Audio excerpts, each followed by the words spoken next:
मेहनती किसान और उसकी ईमानदारी। एक गांव में एक गरीब किसान रहता था। वो बहुत ही ईमानदार और मेहनती आदमी था। वो अपने छोटे से खेत में काम करता और बहुत ही खुश रहता था। पूरे गांव में किसान की ईमानदारी के बहुत ही चर्चे थे। उसका एक दोस्त था जो उस गांव के राजा के यहाँ सिपाही का काम करता था।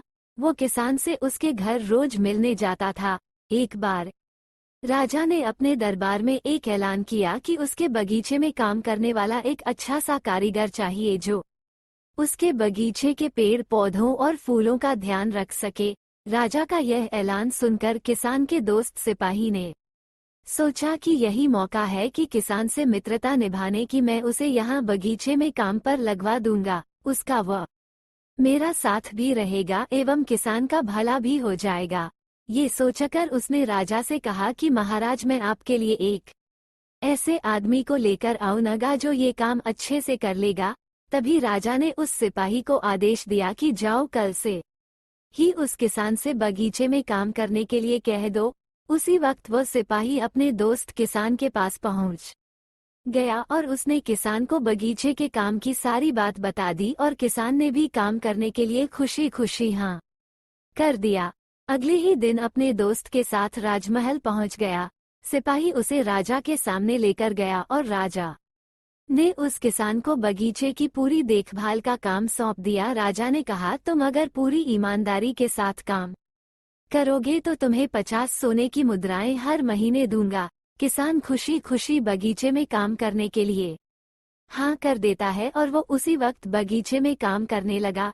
किसान बगीचे में बहुत दिल लगाकर काम करता था।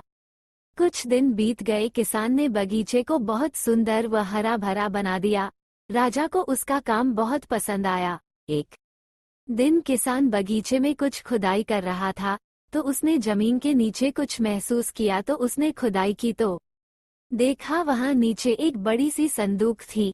किसान ने वो संदूक बाहर निकाला और खोला तो उसने देखा वो सोने और चांदी से भरा हुआ था। ये देखकर किसान बहुत खुश हुआ और अपनी ईमानदारी दिखाते हुए राजा के पास पहुंचा। राजा किसान की ईमानदारी देखकर बहुत खुश हुआ और उसके साथ वहां गया जहां किसान ने खजाना निकाला था।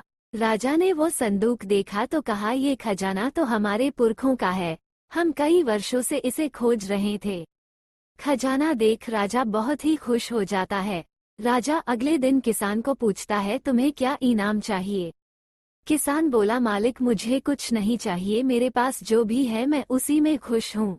राजा उसकी इतनी अच्छी बात सुनकर और खुश हो गया और उसने किसान को अपना मंत्री बनाने का फैसला किया। किसान ने राजा की बात मान ली और मंत्री बन गया। इस कहानी से हमें ये शिक्षा मिलती है कि हमें हमेशा ईमानदारी से काम करना चाहिए।